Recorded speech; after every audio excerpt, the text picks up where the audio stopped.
The teachers, staff, and the students in Northwest Allen and Fort Wayne community schools are already adjusting to wearing their masks in the classroom.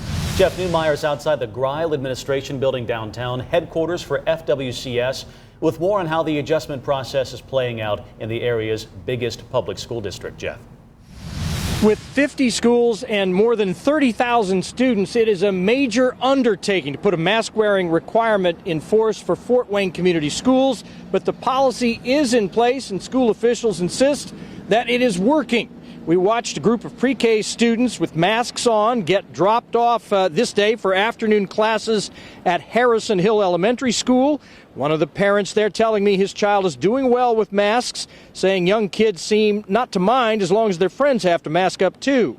FWCS administrators say maybe a handful of school system employees turned in their resignations when the mask mandate was announced before school started back in August. They do admit some families scrambled to get their children into the district's virtual learning academy following that policy change. We asked one pre-K parent about what her thoughts were when she got the news masks were going to be required this year. Were you okay with it, or were you hoping they didn't have to do it? I was hoping not, but if they have to, then it's better for them. But I don't know how they do in class. Hopefully they're doing well.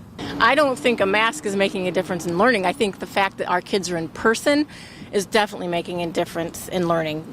In-person instruction is the best way for our kids to learn. So with masks, we can do that. We have seen a little bit of spread in our schools, but again, they can usually be traced back to lunch or extracurricular activities. So football, band, lunch, when kids are closer together and not wearing masks. Krista Stockman says Governor Holcomb's recent announcement that kids exposed to COVID in school who are consistently wearing masks, well, they no longer need to quarantine. She says that will dramatically cut down on missed class time for students.